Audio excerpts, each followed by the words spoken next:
Welcome back to my channel new blog. দেখুন সমুদ্রের ধারে আজ সন্ধ্যা আরতি হচ্ছে, আজ পূর্ণিমা পূর্ণ লগ্নে গঙ্গা আরতি হচ্ছে। তো দেখতে থাকুন। এখানে শঙ্করাচার্য মহারাজ এসেছেন গঙ্গা আরতি করার জন্য। আমি এখন হোটেলের রুম থেকে এই ছবিটি তুলছি। হোটেলের রুমে আছি, হোটেলের রুম থেকে দেখা যাচ্ছে এটা সমুদ্রের মাঝ, সমুদ্রে কেমন তুবড়ি জ্বালাচ্ছে সবাই, দেখতে থাকুন। তো এখনই আমরা নিচে যাব, সবাই মিলে আমরা রেডি হয়ে গেছি। এবারে কেমন তুবড়িটা জ্বলছে দেখতে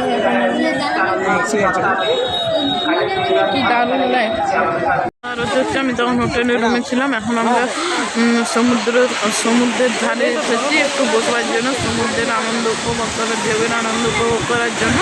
সেখানে সন্ধ্যা আরতি হচ্ছিলো, কারণ আজকে পূর্ণিমা, তো সেই জন্য সন্ধ্যা আরতি হচ্ছিলো বা সমুদ্রের মধ্যে দ্বীপ জ্বালানো হচ্ছিল।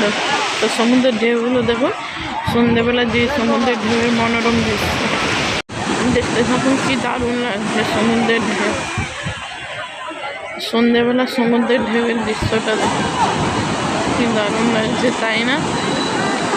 তো দেখতে থাকুন কত দর্শক চারিদিকে সন্ধ্যেবেলা সমুদ্রের ঢেউয়ের আনন্দ উপভোগ করার জন্য, সমুদ্রের দৃশ্য দেখার জন্য।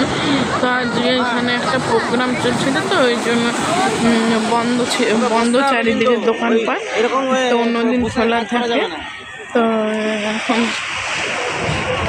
দোকানপাটগুলো সব বন্ধ আছে, কিন্তু সমুদ্রের ধারে সমুদ্রের ঢেউয়ের আনন্দ উপভোগ করার জন্য সবাই এখানে এসে। সমুদ্রের ধারে